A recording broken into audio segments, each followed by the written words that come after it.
আজ আমি তোমাদের সাথে শেয়ার করব আমার নাইট কেয়ার রুটিন। যদিও আমি একটু ল্যাদখোর, এত কিছু লাগাতে আমার গায়ে জ্বর আসে, তাও নিজের স্কিনকে ভালো রাখতে এইটুকু তো করতেই হবে। প্রথমে আমি মুখে সেটাফিলে ক্লিনজার দিয়ে ক্লিন করে নিই। এটা ভীষণ ভালো। এটা এতটাই এফেক্টিভ যে আমি একটা বড় সাইজের কিনে নিয়েছি। এরপর ফেসটা ক্লিন করার পর আমি ব্যবহার করি হচ্ছে সেটাফিলের টোনার। এই প্রোডাক্টও আমার খুব ভালো লেগেছে, কারণ আমার ফেসে এটা কাজ দিয়েছে।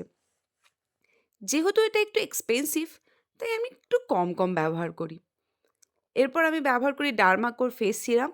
এটাতে নায়াসিনামাইড আছে, যেটা ফেসে ডার্ক স্পট কমায় আর রিঙ্কেলস পড়াও কম করে। সবশেষে ব্যবহার করি আমার most favourite product, Nivea soft cream. এটা আমি সারা বছর ব্যবহার করি। এটা সত্যি স্কিনটাকে সফট রাখে। আমি কোনো কিছু না থাকলে শুধু এই ক্রিমটা মেখেই বাইরে বেরিয়ে যাই। আমার চোখের নিচে যেহেতু ভরে ভরে ডার্ক সার্কেল আছে, তাই আমি ব্যবহার করি dot and key under eye cream. এটাকে এভাবেই ব্যবহার করতে হয়, চোখে লাগিয়ে রাউন্ড রাউন্ড করে ঘোরাতে হয়। এরপর আমি আমার রিং ফিঙ্গার দিয়ে একটু মাসাজ করে নিই। Last but not the least হলো আমার বোরোলিন। আমি সারা বছর লাগাই, তাই শীতকালেও আমার ঠোঁট ফাটে না। এরপর হাতে একটু ময়েশ্চারাইজার লাগিয়ে ঘুমোতে চলে যাই। Good night.